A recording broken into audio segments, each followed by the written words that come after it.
Hello, how are you? You have a very fancy one. Wow. What is it?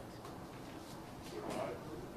Oh, it's from my son-in-law. He uses to actually. Really?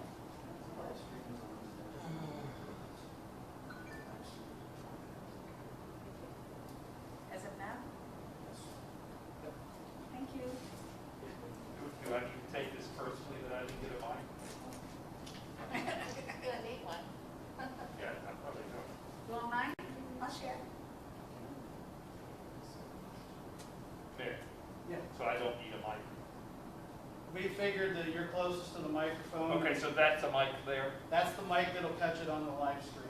Do we have anybody external to here that's listening and say, oh yeah, that's good quality? Heather just texted me that she could hear it, and Good. That's great. we check on, I want to make sure that anybody that's wanting to watch is getting to hear what we're saying. You just can't read what's written. No. Where are we going to do the executive session? Here. In here? Turn it. Okay. That's what I. Nikki had to close that out of her application to go back to for the first time, and now she got to the second one. So if I need to, it's in Oh my my gosh. it's like, Heather says sound is okay. But they are Nikki and Kim on. there should be a little code. It looks like Nikki is on. There she is. The password is all you should have. Hey, Nikki. And then once you put the password in. Can you put it so that we can see what's coming over that up there? That I don't know. If we can split the screens and do that. Like it? Melissa, can you hear us? Melissa? Well, we've got a little bit of time. I don't think they can. It's a problem, and it's on the application, but we can do is just close out your application, shut it down, back up, try a second time. Sometimes it gets, gets back up. How you doing, Nikki? Doing well. Lots of balls in the air. Good evening, everyone. It's good to see you all. You want me to set it? Thank you for your continued support and all that you do. Hope you're safe. Thank you. Yeah. Are you staying? Let me just. Well, actually, I'm working. I'm going to be in the office unless you need me to stay. I'm working late tonight. Okay. water? Do I have one? I could get, yeah, I think we do. Maybe we'll go I check. don't want it. I'll get it if you tell me. Yeah. You look like a bunch of bandits. Yeah. Absolutely. Crazy, isn't it?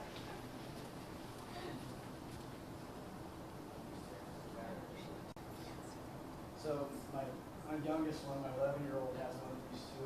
Every time we go into Kroger, he's like, let's put our masks up. And I'm like, okay. He thinks he's a bandit down in there. And isn't that great? No, he's having fun with it. You gotta have fun with that. Yeah. My daughter's coming home from Los Angeles with her two little ones on Friday, and she spotted the swim goggles that they have to wear. That's so bad.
got nothing.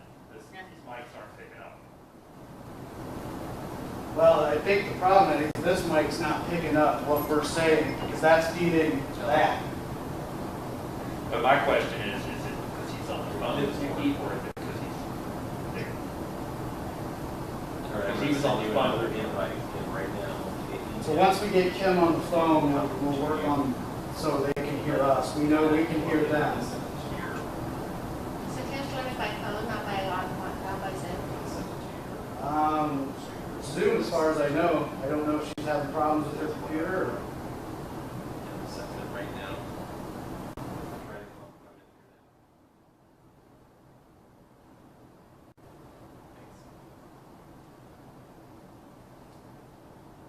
Kurt, can you talk to Nikki? Can she hear you just talking through that computer?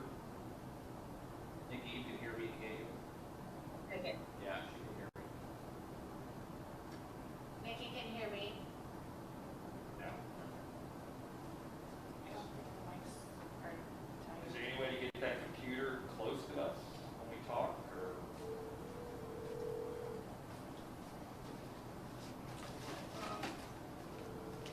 Yeah, we can try to troubleshoot that. Let me just see if I can get it. Yeah, yeah. She just, Respond, because they're trying to get him to speak. Dr. O, what's up? You know where Danny is? Dubs. I have no idea what Jake Dubs is. Could you do an iCall? Yeah, sure.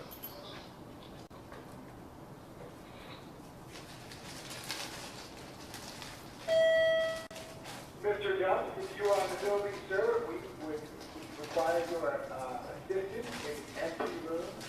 Again, Mr. Young, if you are in the building, please report to the empty room. We require your assistance. Thank you. Thank you, Jeff. That was good, thank you.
Can I have a motion to adopt the regular meeting agenda and the addendum? So moved. Second. All in favor? Aye. I also needed a motion to go into executive session to consider the appointment, employment. Nancy, can I just ask those on the phone who are not talking to mute your phone while you're not talking, and then when you talk, to please unmute because I'm getting quite a bit of feedback, and I am muting when I'm not talking. Okay, thank you. Sorry to interrupt. No, thank you. I move that we go into executive session based Second. on what you said. Roll call. Dr.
Yes. Yeah.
Executive session or during our general meeting? We're not going to discuss them tonight at all. We're going to be sharing some draft plans with the board via email. If you guys would like to talk about the fall or calendars or something, you're welcome to. We are now live.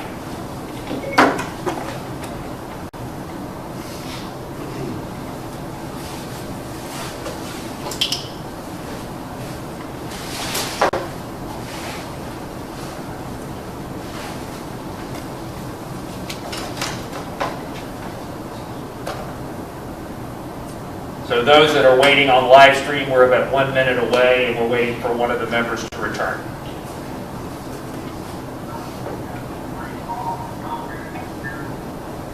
Melissa, can you see us okay on live stream? Yes, I can. Thank you.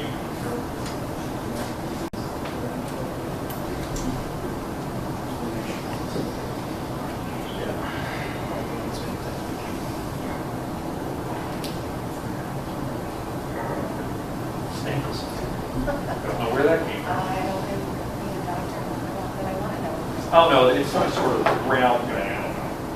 I never wear anything that's round, period, in a discussion.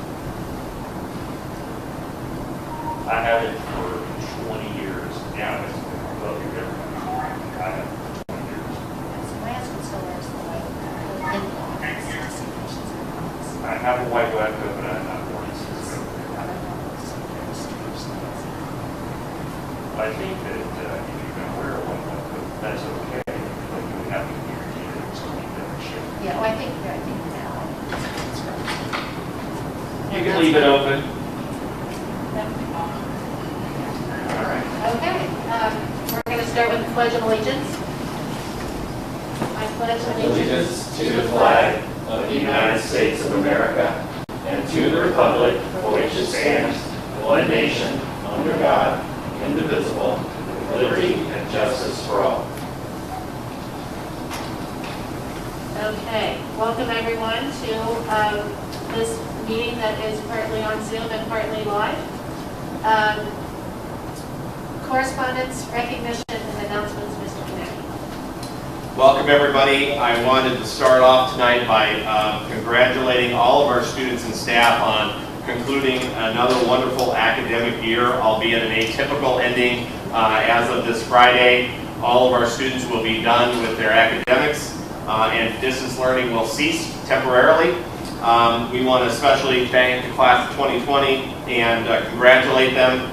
And one of our most unique accomplishments during this entire pandemic thus far has been the role that our mock trial team has played. They had to overcome some really weird adjustments to their state championship schedule this year, and the mock trial team ended up placing second in the state of Ohio. During a writing competition, they were not allowed, of course, to run an actual court case in person. But this is now the 5th year in a row that the mock trial team has placed in states. They've never finished less than 3rd, and this year finished up in 2nd place as a state runner-up. So we're very proud of Mr. Rieger and all the students who make up the mock trial team. As you know, it's one of our largest club activities at the school, and it speaks volumes about the academic rigor in our school system for this team to be able to compete at such a high level every year. So we want to congratulate them, along with all of our other clubs and activities that were curtailed this spring. Very nice. Next up on the list are some other very important people, and that is the recognition of some of our teacher retirees this spring. We have 3 teachers retiring, all of whom have put in meritorious service with the Indian Hill schools over time. Mrs. Rosa Jason, Mrs. Ann Kuhn, Mrs. Terry Mullinax.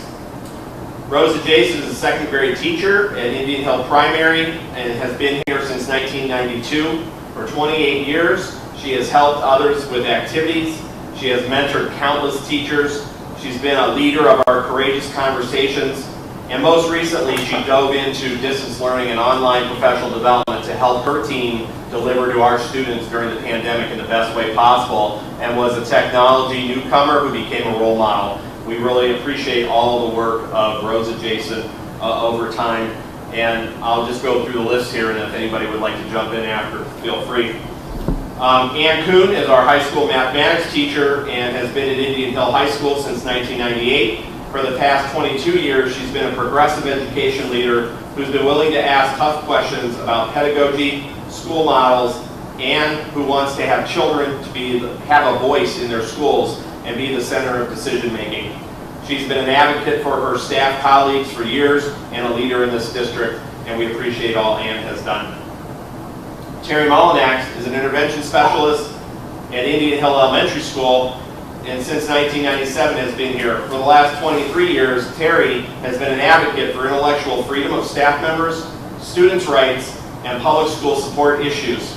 She's mentored many intervention specialists and helped many special needs students and families in this district in that time.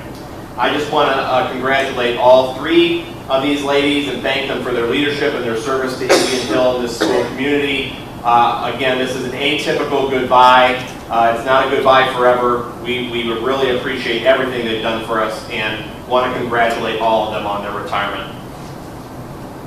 Mr. Konecki, do you think next year at the retirees luncheon, when we have that again next spring, that we could make a special recognition of these 3 since they didn't get the opportunity to have a send-off? Yeah, I think we can do anything to encourage them to return and spend some time with us. I know that we had a couple of people that wanted to make some comments about our teachers. This is Kim Lewis, and I want to say something special about Ann Kuhn. Ann has been the president of the Indian Hill Educators Professional Organization since its inception. Ann was a member of the bargaining team.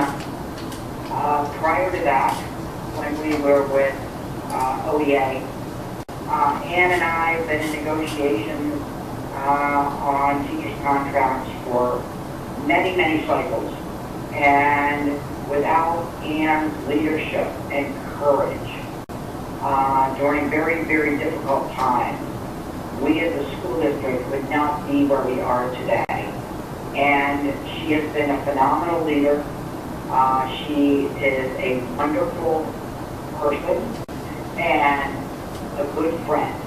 I remember when Indian Health Education Association was formed, and one of our first negotiations, and their council basically advised Dan, you can't talk directly to Kim. We need to have like a negotiation session with both all the lawyers and all the participants, and it was a new world. We were able to actually hear each other, listen to each other's concerns, and be able to come to a resolution which was in the best interest of all of the teachers and our community as a whole.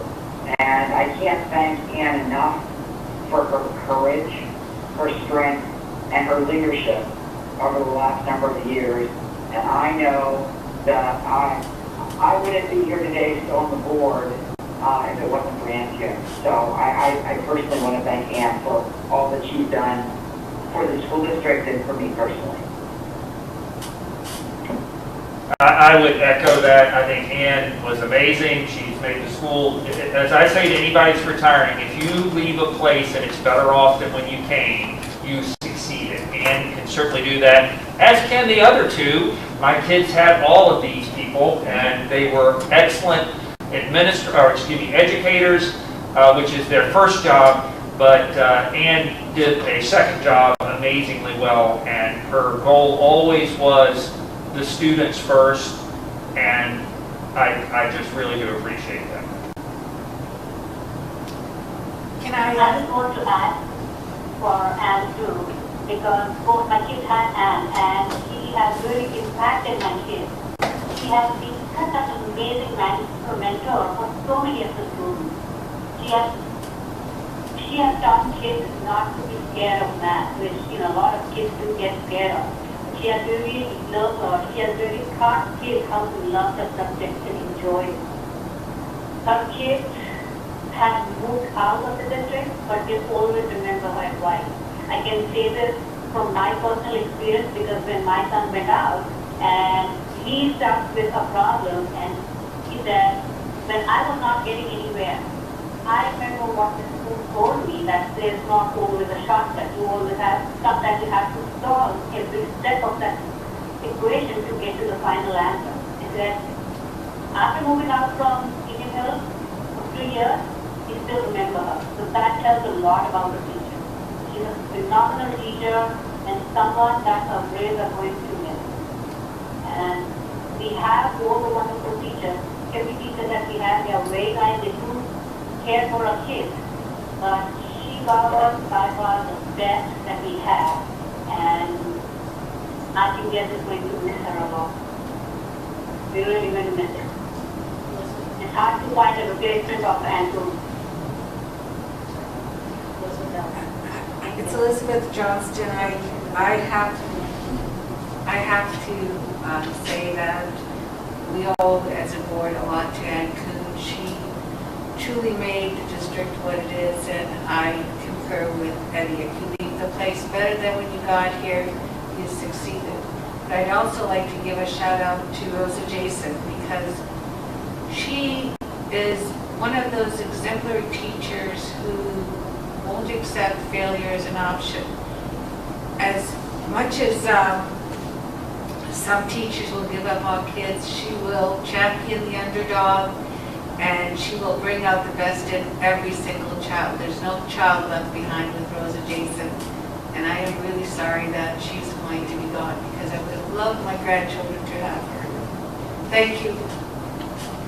And I'd also like to second all of those sentiments. Anne will definitely miss you. My kids benefited, tremendously, all three of the Eichholz children. And Rosa Jason was, I think, has a special place in Reed Eicholz's heart. He talks about her still all the time.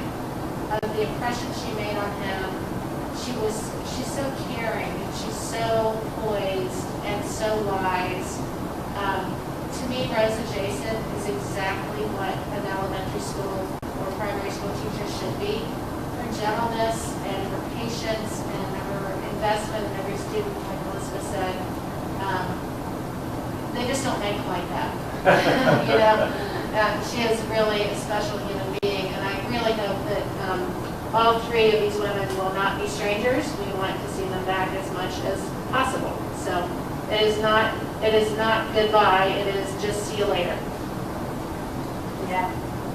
Wonderful. We're so proud of all of those retirees, and of course the work that all of our teachers have done this school year as we wrap up our academic year this week. Moving on to the superintendent's report. We have several items under personnel actions, including the approval of a certified contract for a new math teacher, the renewal of several limited employment contracts for the 2021 school year. Under number 3, we have an appointment of another continuing contract.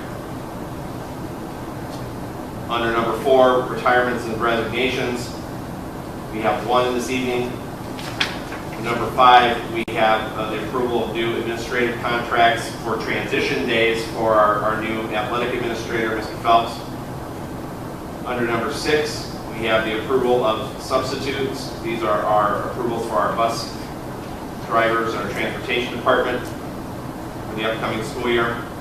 Under number 7, we have the approval of supplementals and personal service contracts.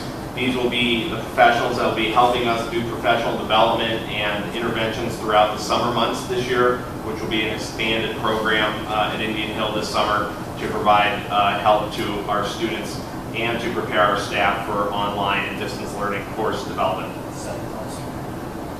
Sorry? Yeah, there was also an addendum to number 7. There are several additions to that list. Yeah, the board has it as. Okay. Yeah. Yeah. Under number 8, we have a change of contract, again, for a media aide at our high school. We had one resignation. We had 2 part-time positions, now looking to merge into one full-time position. I thought that we took that off. Yeah, that should have been struck. It is struck on mine. You got a strike through. Okay, Yeah, I got a good. strike through. Thank you. Under 9, we have tuition reimbursements. Under item 10. Wait, can we wait and take a vote on 1 through 9, please? Sure. If there's no questions, Madam President, I'd like to entertain items 1 through 9. Yes, could I have a motion? So Nancy, point of order, 1 through 7 and 9. Yes. Yes, thank you. That's yes. 1 through 7 and 9, including the addendum to number 7. I make a motion that we adopt or accept items 1 through 7 and 9 of the original agenda, plus the 7 additions. Do I have a second? Second?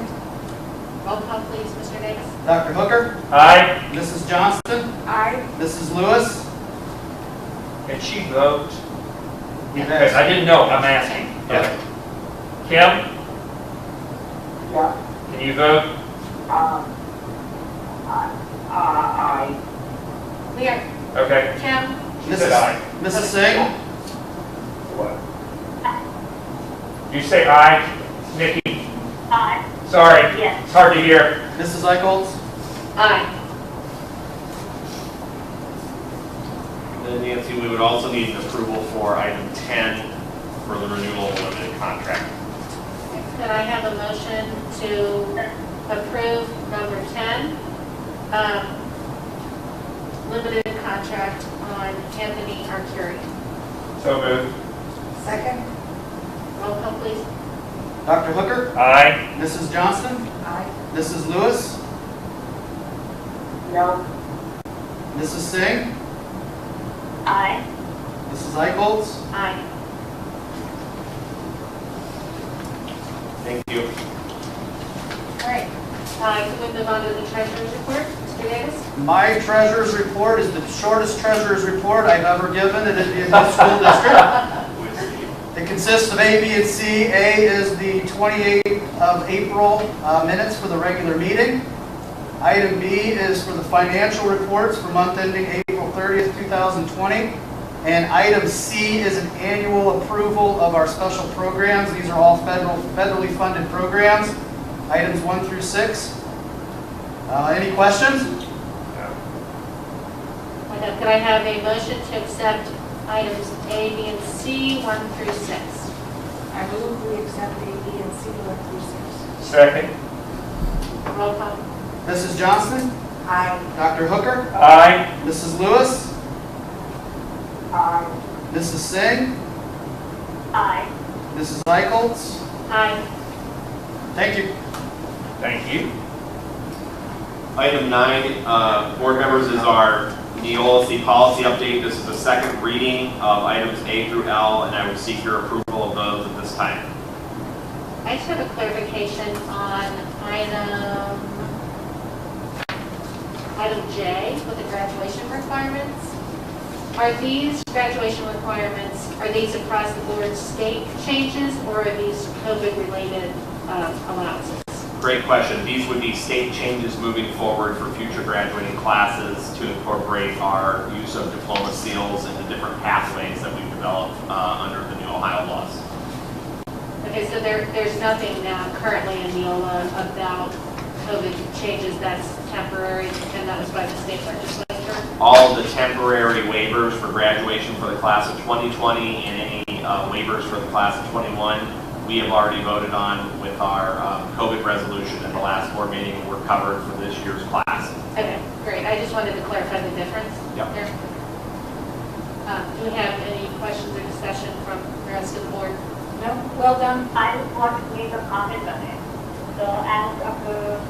told me that I should look at it. So yes, I did read all of them, and they are very impressive. And it is so much easier to read them and find that in one place.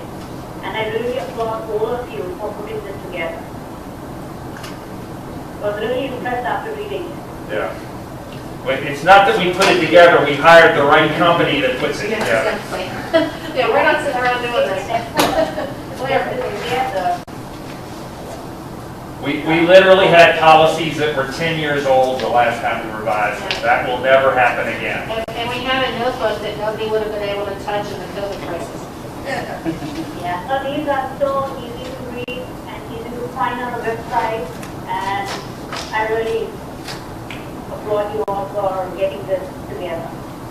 Thank you, Nikki. Can I have a motion to approve item section 9 Neola policy updates A through L? So moved. Second. Roll call. Dr. Hooker?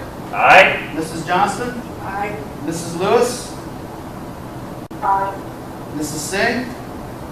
Aye. Mrs. Eicheltz? Aye.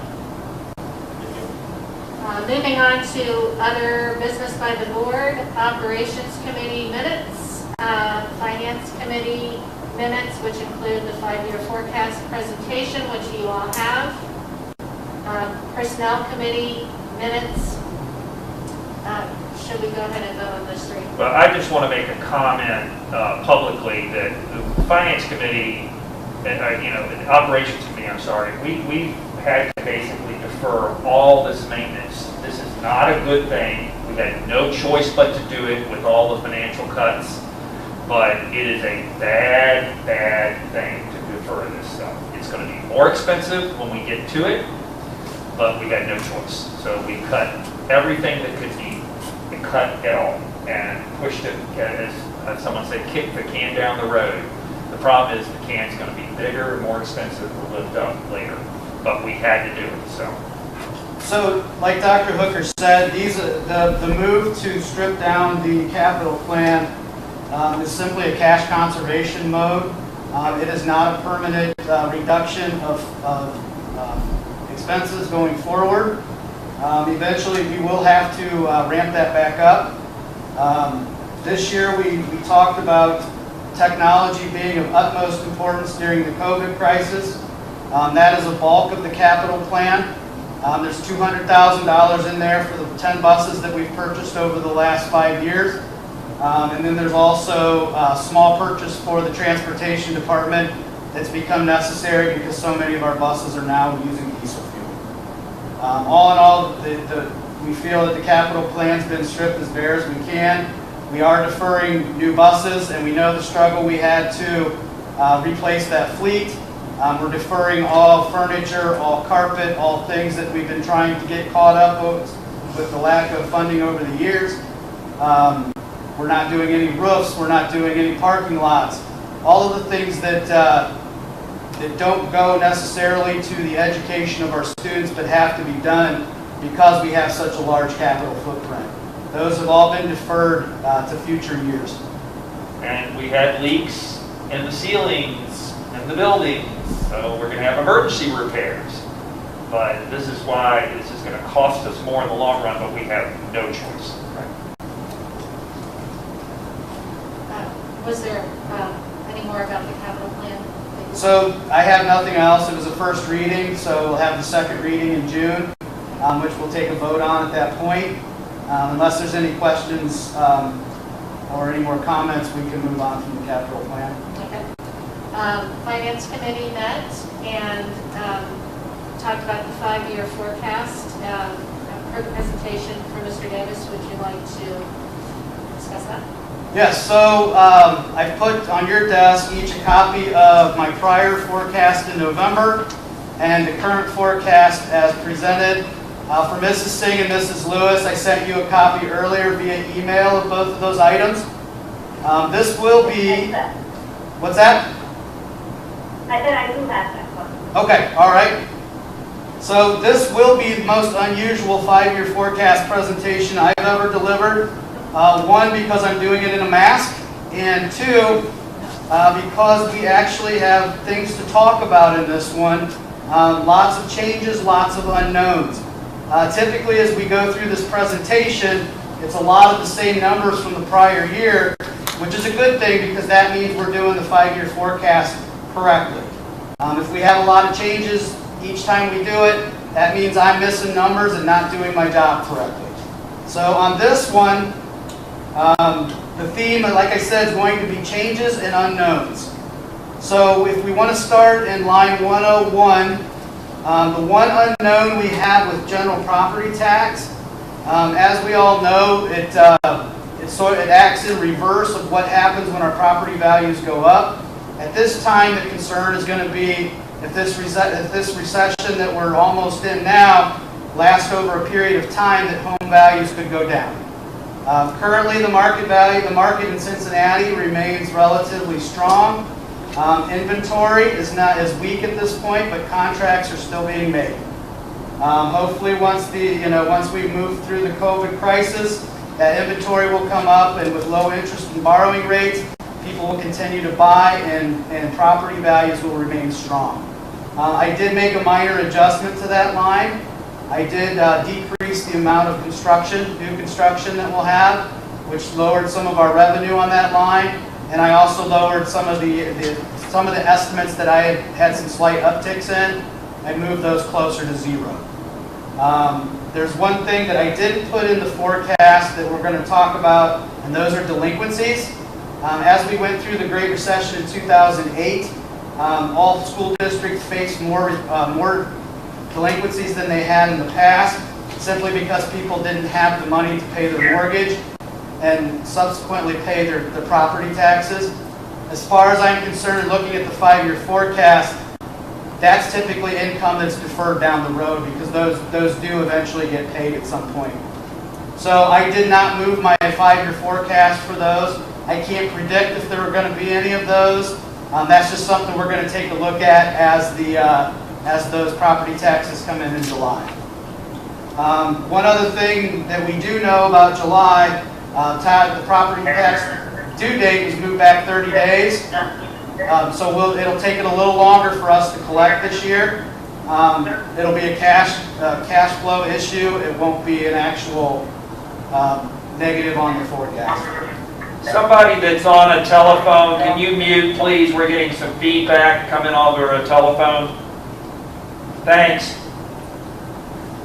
So the next line I would like to point out, and this one's a very important line, is line 1035. Recently, Governor DeWine came out with an update to his budget for fiscal year 2020. Very negative news across the board.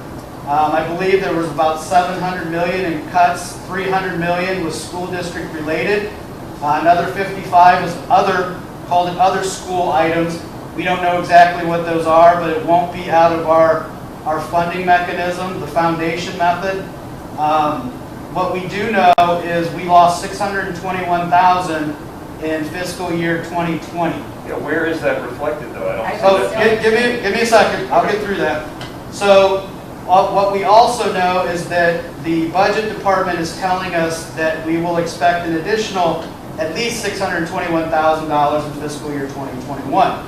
So that $1.2 million, if you take a look at the forecast in fiscal year 2020, I reduced that by about $150,000 because that's all we have left in our foundation to give them this year.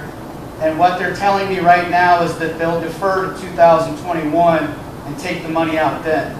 So you can see in 2021, there's almost $1 million drop from 2019. I don't see that. That's what I'm trying to understand. Yes, there, 21. Line, what other? Oh, okay, I'm looking at the wrong sheet. Sorry, Eddie. Look No, at- that's look fine. at- I was like going, where is it? Yeah, look at one compared to the other. Yeah. Sorry. My bad. Yep, so that's reflected there. Total revenue then drops, line 107, because of those reductions. So the next thing I would like to talk about under expenditures. Nick, can I ask you, Yeah. honestly, don't you think that we should project that losing that permanently? From what we're hearing, it's not a permanent loss. Okay, I'm just asking. Yeah, they're telling us it's not a permanent loss. Thank you. So that would fall under the unknown category, Eddie. Yeah. Yeah. They haven't given you a timeline though? Is it for 1 year, 2 years? Well, as far as what they're telling us, revenue rebounds in fiscal year 2022, we would be back to our normal funding.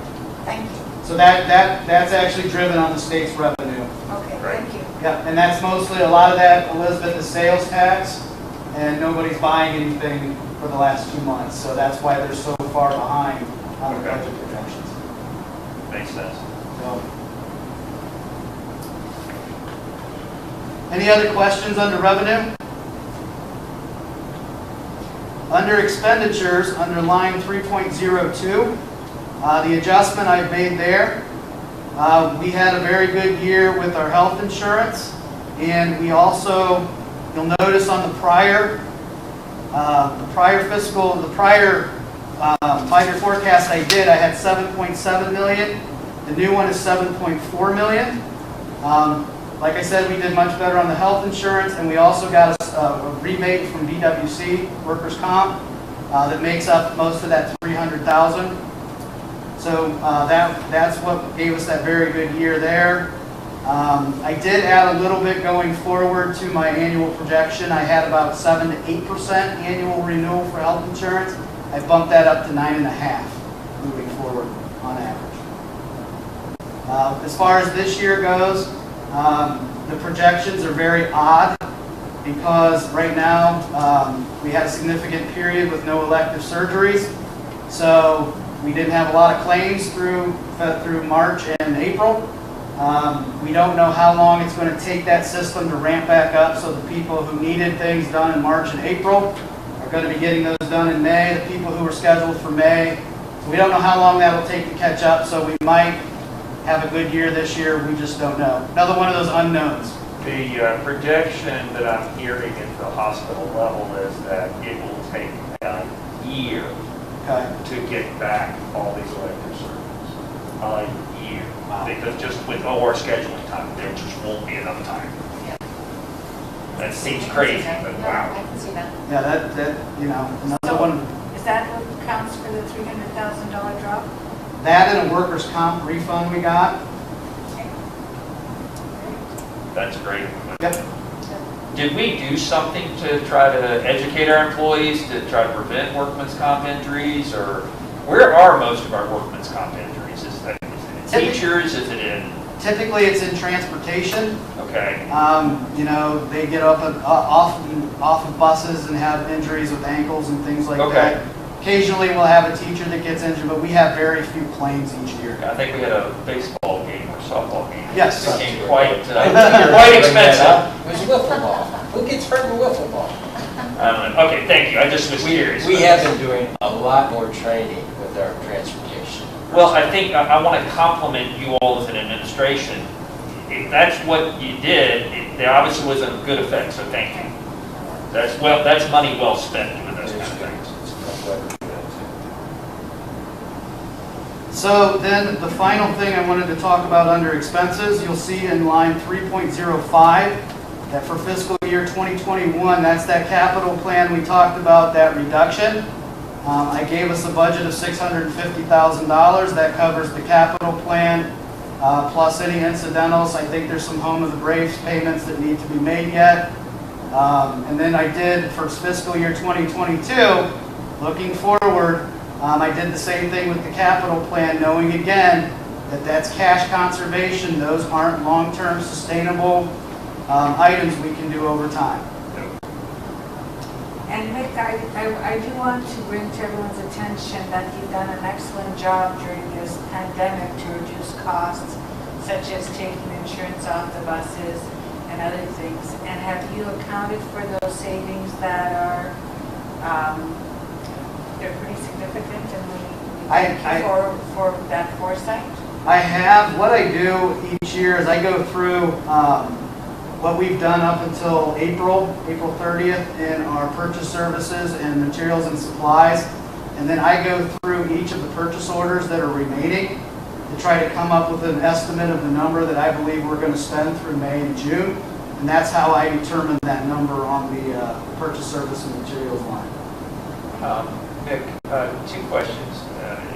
One of them kind of goes to another thing. Maybe we need to table it and come back to it. But what are we doing to these buildings don't need to be maintained at temperatures that we normally maintain with kids in the buildings? The theater is used during the June, all the stuff.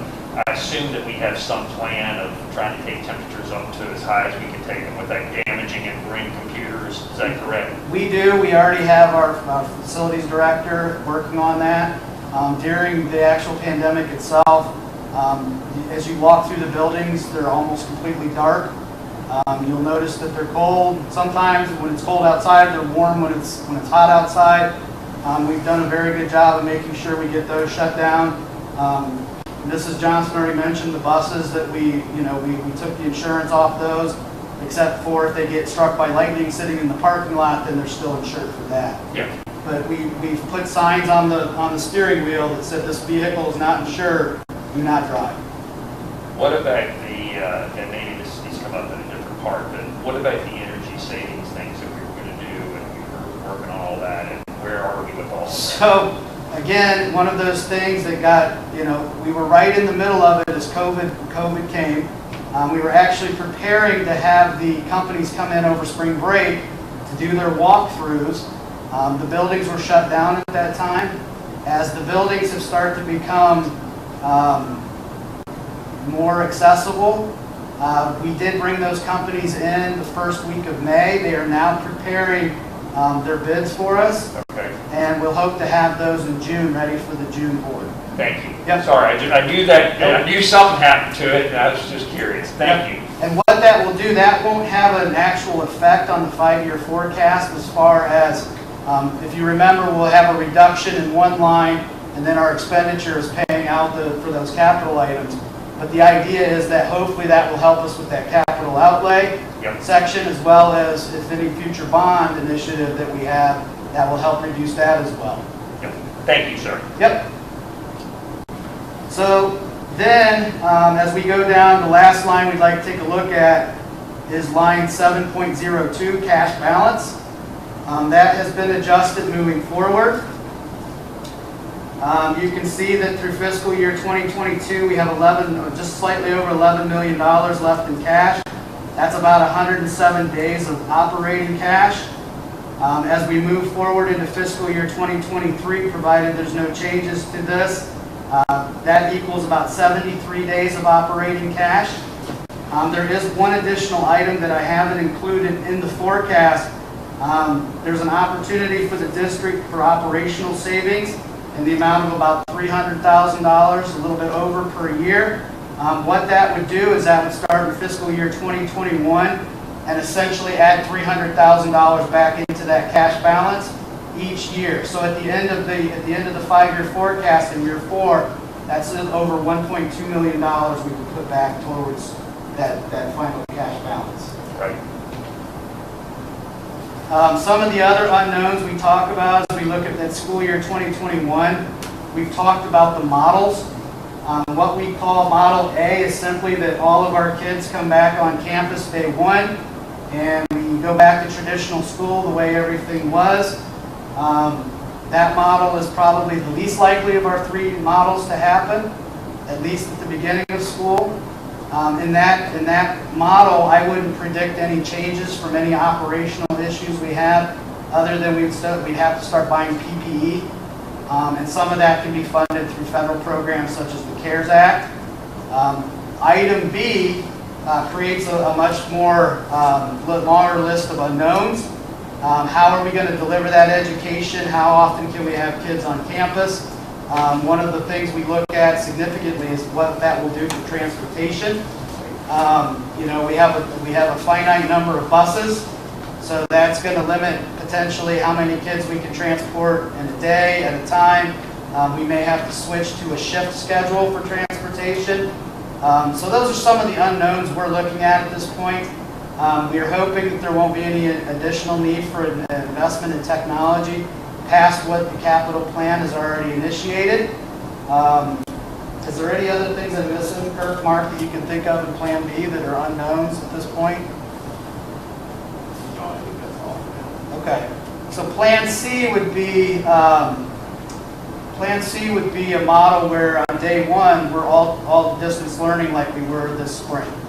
That would be an unknown of if the virus rebounded in August, then we may have to come back to school as all online.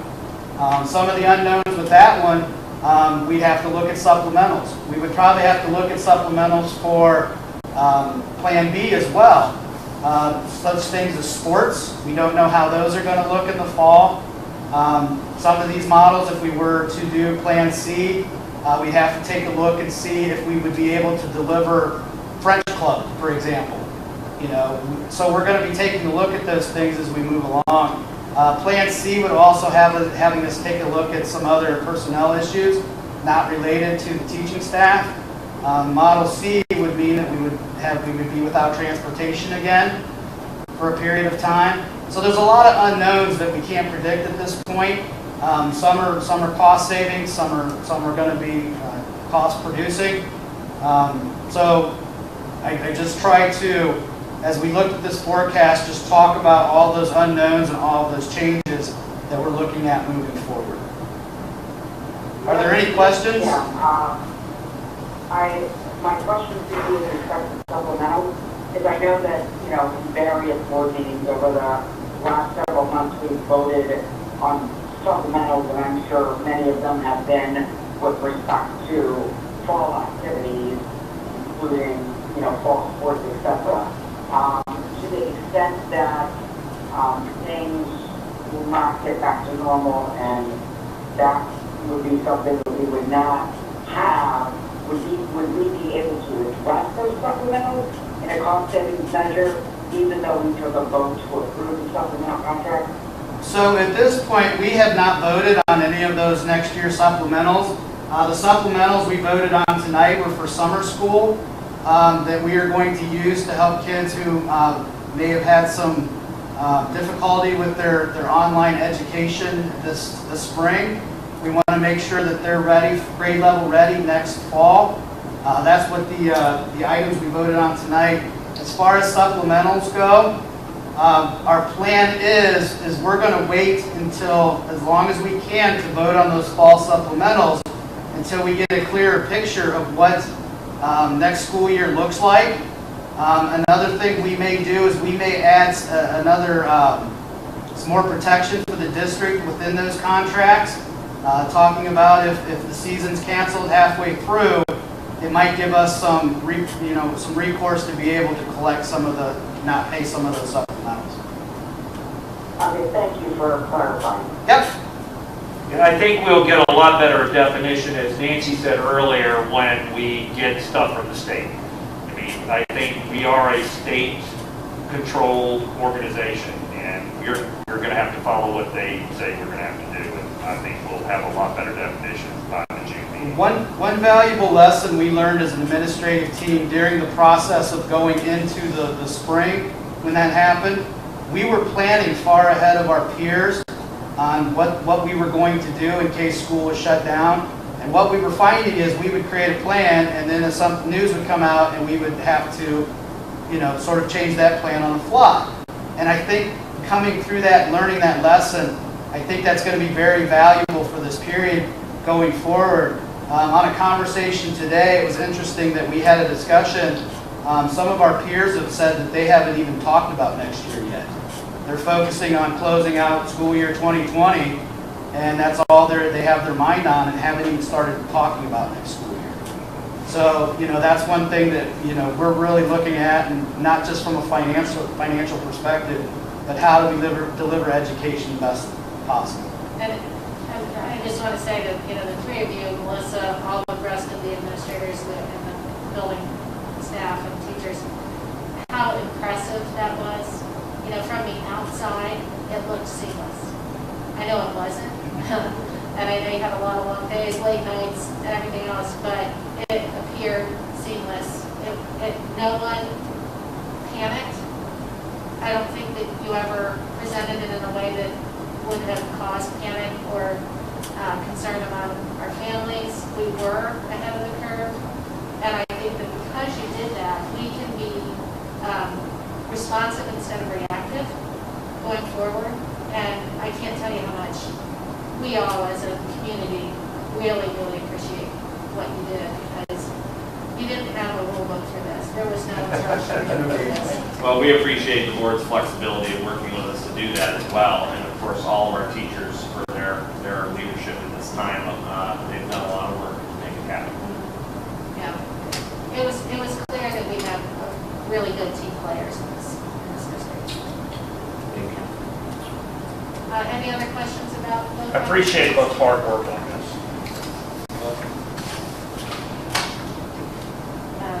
We need to approve this. Yes. We need a motion to approve. What about the personnel? That's the first reading. Oh yeah, we gotta get through finance committee yet. So are we not voting We need to vote on to the accept the five-year five-year forecast? forecast. Right. So I need a motion to approve the five-year forecast as presented. So moved. Second? Roll call. Dr. Hooker? Aye. Mrs. Johnston? Aye. Mrs. Lewis? Aye. Mrs. Singh? Aye. Mrs. Eichholz? Aye. Thank you. Now, moving on to personnel committee. Sorry. Kim, personnel committee? We have personnel committee meeting immediately after the finance committee, where we discussed, a number of items. And I think that the minutes reflect, our deliberations, and we don't have anything as a personnel committee to present to the board, at this time. Thank you for that. Other board business? Can I ask two things? One, and maybe I missed it, but have we ever made a policy, a motion related to COVID to deal with public commentary? How we're going to deal with that? Yes, we did that as a resolution. Okay, so that's in there. Okay, so that's great. So when we get to that, I just want to reemphasize to the public that's watching us tonight that we really want to hear their comments. So the other question was, and Elizabeth and I talked about this in a previous meeting, the operations meeting, is there currently any thought to, and maybe it's going to be all controlled by the state anyway, but starting the school year earlier, which some schools are doing across the nation, I don't know about locally, to try to finish by Thanksgiving kind of thing. Is there been any discussion of that, or do you think that's just premature to even think about it until we see what the state shows? Well, Can I just add something to that, Eddie? I think you brought up a really good point from a medical standpoint, that you felt that there would be a second wave coming and it would most likely hit around Thanksgiving. Who knows? But- Well, according to trend lines, and the reason for starting school early would be so that if you started August 1st, then they can finish by Thanksgiving, and then they can be off for 6 weeks between Thanksgiving and January if needed. So the answer to the question is, as part of our Plan A, B, and C models, we are drafting models that can be shifted for both intermittent closures and a shift in the calendar year, either up or back. And we've asked each team at each building level to look at that, so that when we have to bring you those draft plans, we could look at adjusting days. We've also talked to teacher leaders about that concept and our leadership team. But we're trying to wait until we learn a little more before we bring that forward. Thank you. Very nice. Okay, other board business.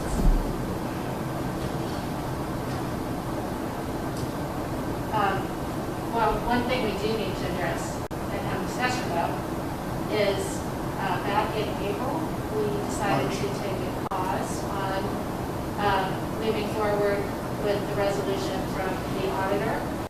And I think that we need to continue to have those conversations and dialogue so that our community knows what we're thinking, and that we can get input from the rest of the board members while we have an opportunity to be together for discussion. So if anyone has thoughts or opinions on where you are now on this issue, this would be a great time to share those. Yeah, I'll jump in and say that I think very strongly that we need to go ahead for the bond issue. The problem is the need has not gone away. In fact, it's worse. We've had $600,000 cut out of our operating by the state. And that I think going forward, I know they have said it's not permanent. I think that we are very likely to have at least a few years of lean times. And so we're in even a worse position than we were. The need's not going away. Our cost of teaching and all of that is going to continue to go up. Our buildings, those needs are not made up. They're very real.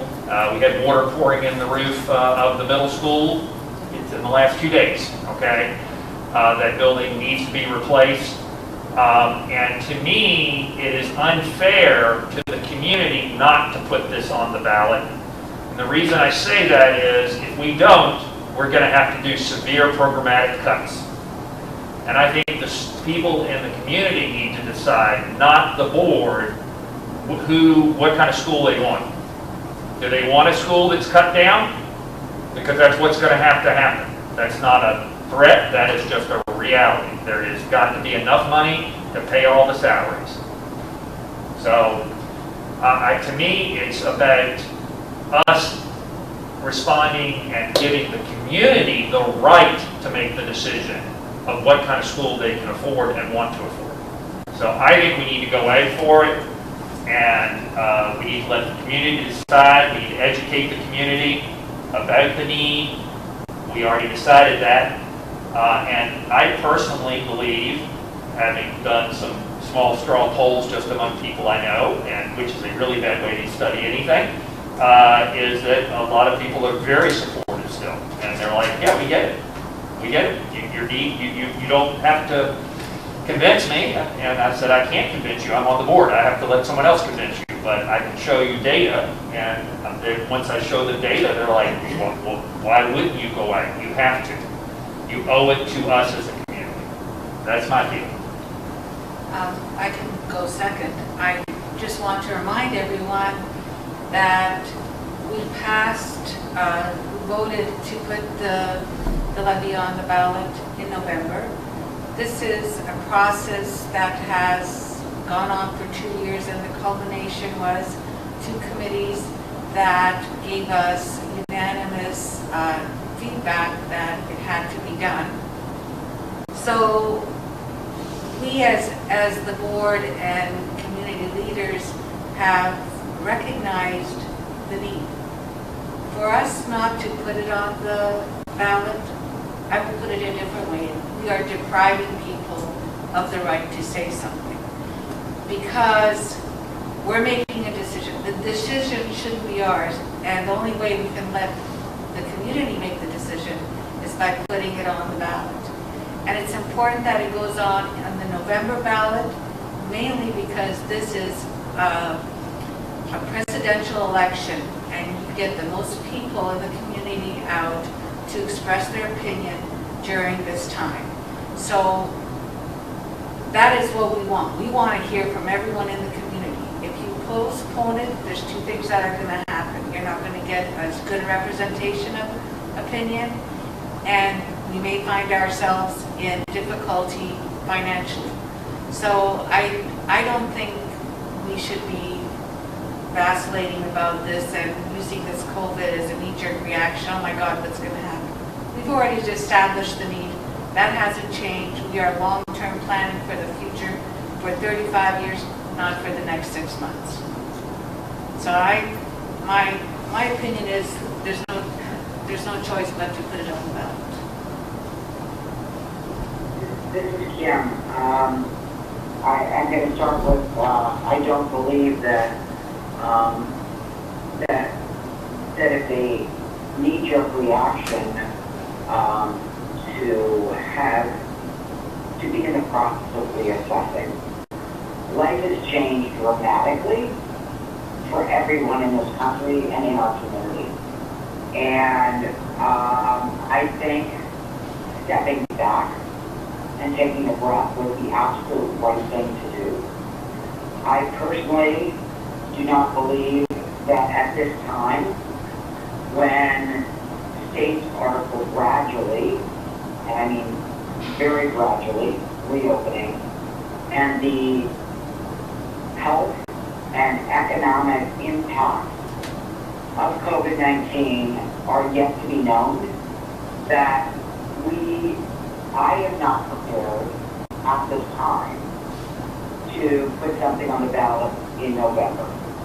I think we have to be diligent, and I think we have to see what happens over the next several months and be in a position to make sure that our school is a very strong school, which we need the operating levy in order to make sure that we've got adequate funding for the education of our students.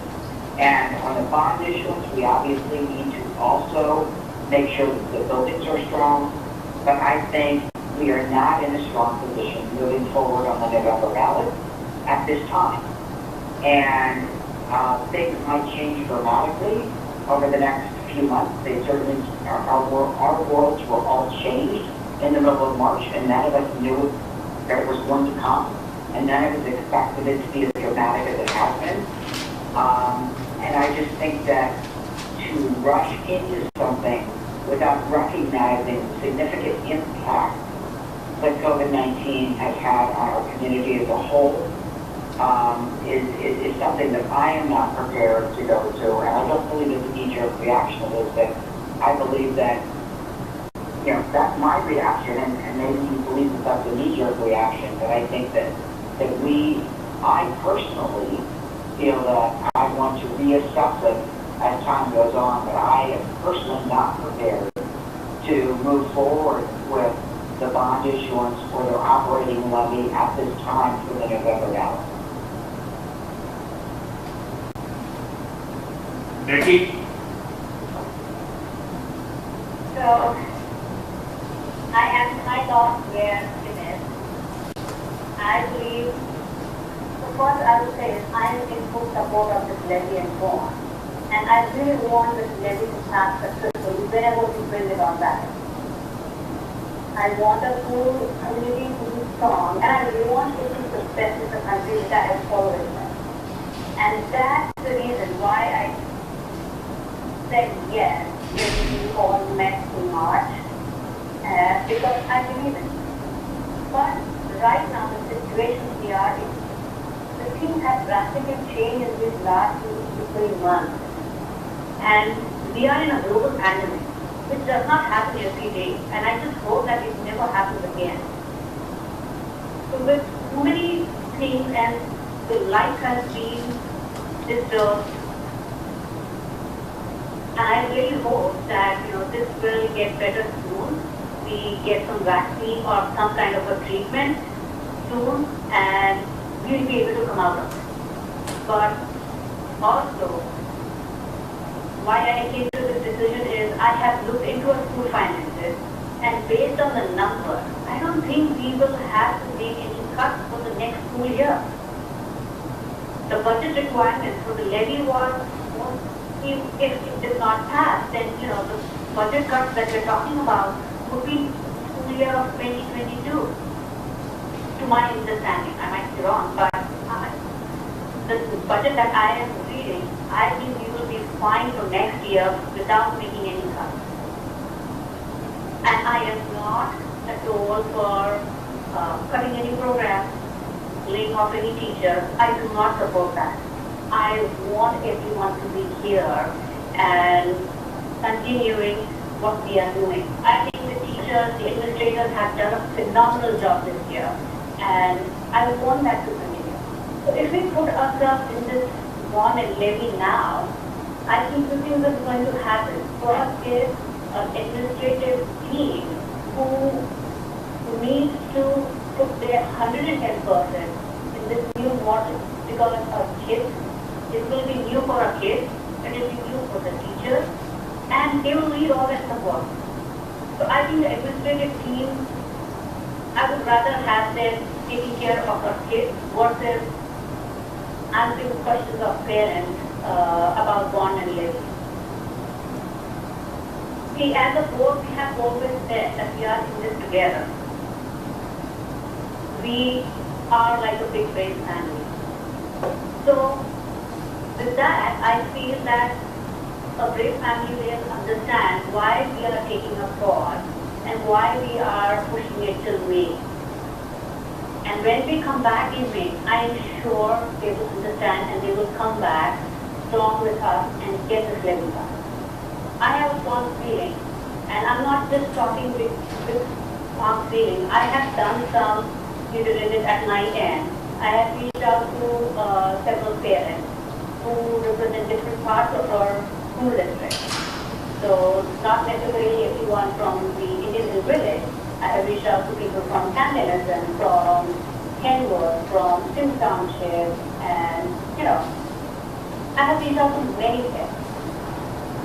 And a lot of them said that, look, we will say yes because we love the school district. But the situation we are in is very difficult. They said if you would have asked me in January, I would have said 100% we are going to work. But right now, they are struggling with their financial situation versus, schools. So if we put it now, we are going to put an extra burden on these parents. A lot of people have lost jobs, they're taking cuts, they're not sure how long their companies are going to keep them. There's so many uncertainties that people are scared to say yes. There is a hiring freeze, there's an unemployment is in double digits. This is something that we have not seen since Great Depression. So knowing everything, I just cannot agree to add more to a parent, where I know in other times they would have happily said yes. I have also looked into our school finance. I have read the advice from our consultants, which are like the high-level consultants, and they are an expert, and they have been guiding us through. So, they don't think it's a good time to. So it's not just me who thinks it's not a good time. If parents don't think it's a good time, economy is not doing very well, consultants are saying no. I don't see a reason why we cannot wait for 6 more months. I'm going to say is I respect your parents, I respect the support that they give to a district, and I don't want to force the decision onto people to say no when in regular circumstances they would have happily said yes. So putting this levy on a ballot now would just force voters to choose between their finances during this hard time. and, supporting the school district. So I'm in favor of delaying the levy for 6 months, and I believe this is the best option at this time. Okay, just one clarification. I want to be very clear that this board has not ever discussed waiting 6 months. But it's fine to talk about that tonight as a group. But that's, I'm not saying that, I'm saying the next election will be in 6 months, which will be in May. So we can always put this to May. I'm not saying that the board has made any discussions or has. So I'm not in favor of speaking now in November. I'm willing to wait and see what situations we are and then decide if May is the right time. That's what I meant. okay, so I think, some of the options that we have are to, we need to schedule a special meeting next week for other matters. We can put it to a vote of the board next week, that's an option. We can wait until our meeting in June and put the resolution on the agenda and vote on it then. Or we can push it to July, which would be the latest that we could vote on this and still get it on the ballot in November. Just know that the longer we wait, the less time our campaign committee has, the less time our administrators have, and then we really put them in a tight position. And the option to move it to May means we kind of really have to go back and start over. Yeah, we would have to start the process over. And at what point of that process would we have to start? We have to go back and redetermine the amounts that we sent to the auditor? Correct. Yes. We have to recertify with the audit. Yep. We don't have to recall the committees though. We don't have to, but that could be an option to get committee opinion. Right, that would be a bad idea. But here's the thing. In order to have something on the ballot in May, what's our timing? We would have to have a decision made by like January, right? The steps would have to be completed by early February at the latest, all steps. So you'd have to have early February, a second resolution meeting occur. Yeah, so really we're looking at working on this again in the fall in order to get it on the ballot in the spring. So we're not buying ourselves a ton of time actually by moving it to the spring, correct?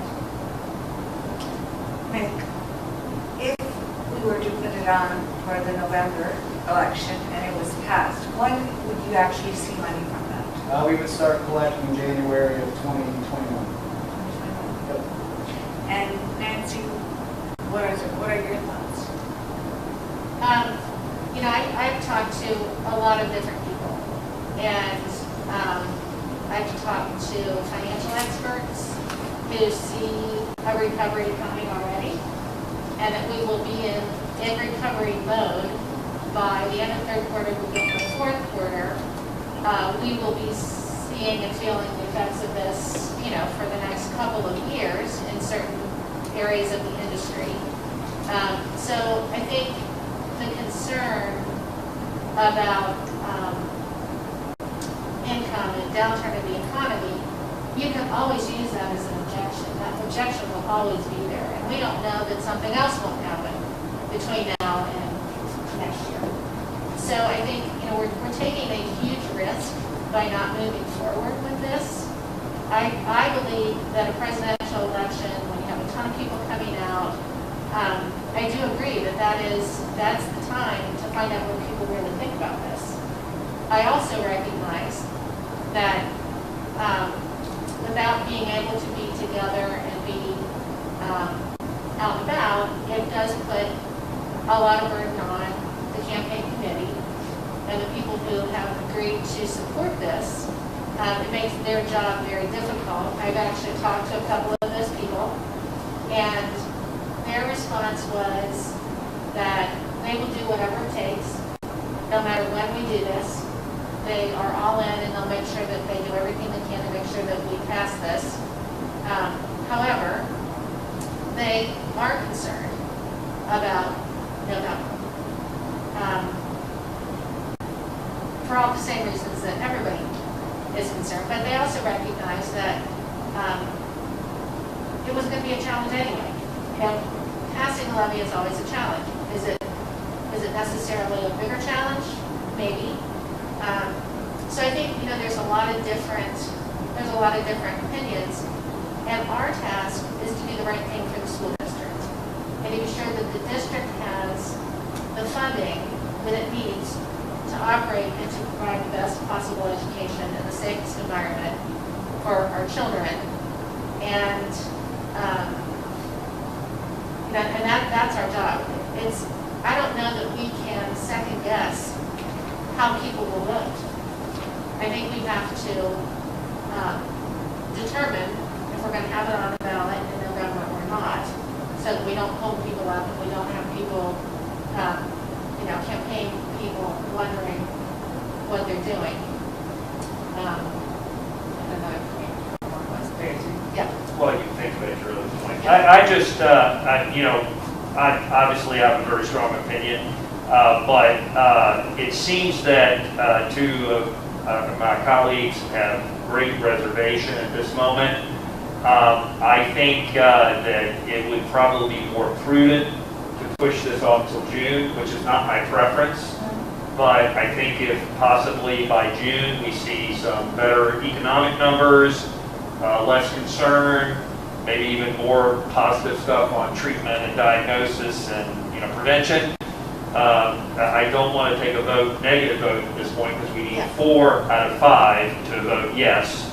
So it would be my recommendation to push this off to the June meeting, knowing that that's not the optimal decision time. We'd like to start sooner with our committee, but it seems that there's 2 very smart people that have grave reservations at this moment, and I think that some time might help us make that decision.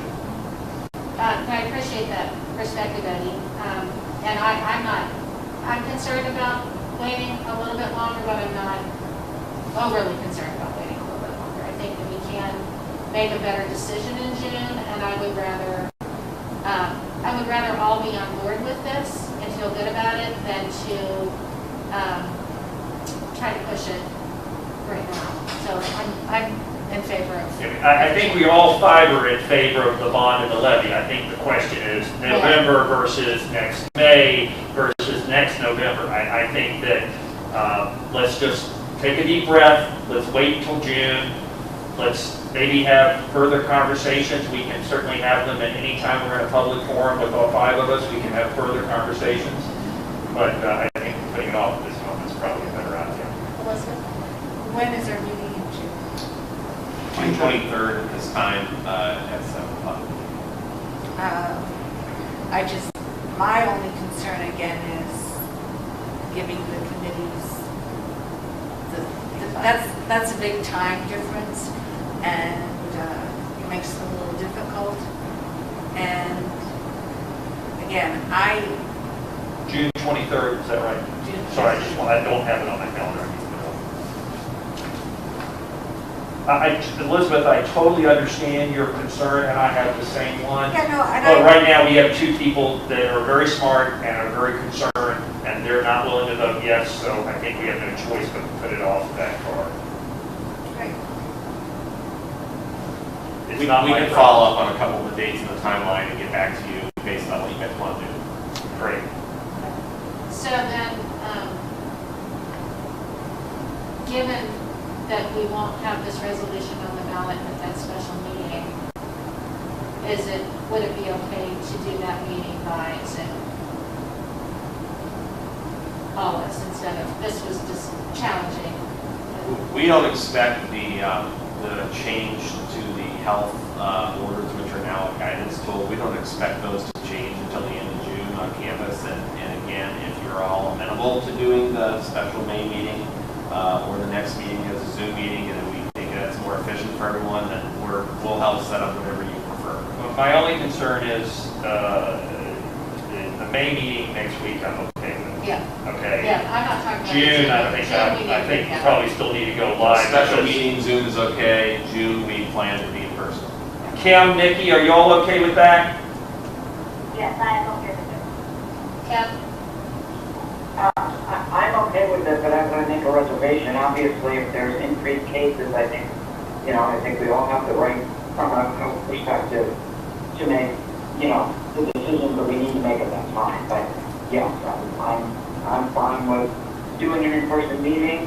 No, we're talking about Zoom for next week. Kim, we're talking about, and I know it's hard to hear, for next week, for the special meeting, I suggested that we do it all by Zoom, all virtual. Oh, yes. Yes, that makes sense. We will make no decision on June's meeting right now. And we were looking at May 27th or May 28th for that special meeting, and the time was to be announced, so if you can all just double check your calendars.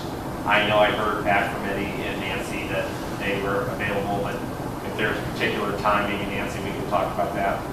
Can you all look at your calendars right now? May 27 and 28, is that right? Yeah, next Wednesday or Thursday. It's difficult for me to look at my calendar when I'm on my cell phone. I apologize. So for the 27th, only problem for 27th is there is an class of 2020 celebration for war. I think it is from 7 o'clock. I have to check. And I think that's what is on 27th. And I don't know if any staff will be interested in watching it, but that's what is happening in the district. Yeah, if there's a conflict in the district. The 28th is actually going to be my suggestion. Does the special meeting have to be in the late afternoon, evening? No. No, it can be anytime. No, we- flexibility for calls in the morning. We expect it to be a fairly efficient special meeting also. I'm sorry? We expect it to be a pretty efficient special meeting, so if there's an AM time that worked for you all, we can set that Zoom call meeting up for the morning. Okay, if we're going to do it in the morning, I would have to do it on the 28th. 28th works for me. Kim? I'm fine. Hold on a second. I'm just looking. Nikki? Yes, what time in the morning? Everybody knows that I prefer the earliest that everybody wants to do it. It's perfect. 8? But we don't have to do 7:30, but 8 a.m.? we can do 8 or 8:30. 8. 8 is good. Nikki, will that work for you? Yes, it's fine. 8 o'clock is fine. 8 8 o'clock. o'clock on May the 28th. Thank you, Kurt. Thank you. I will send you an invite. Can I ask one favor? Well, actually, that's going to be an open meeting, so it doesn't matter. Well, you can't do a password. All these people that keep getting bombed with porn and stuff, I don't know if there's anything we can do to try to prevent that, because it's... We actually have an HCC account for our Zoom meetings, which have a little more protections built into them, so Good. I hope we'll be okay. Oh, thank you. And then also, we might be able to do a password because that's not open to the public to Zoom. We actually put it out to Yahoo. Okay, I let's can do admit it. you each into the room. Yeah, just the only thing I request is send the password separate from the email to Zoom. A lot of people have been sending me Zooms with the password right there. Well, that's no good. Jeez. Okay. Great, excellent. Is there any other business? Okay, hearing none, can I have a motion for adjournment? So moved. Second. All in favor? Aye. Aye. Thank you. Thanks, everybody. Thank you, everyone. Is that all?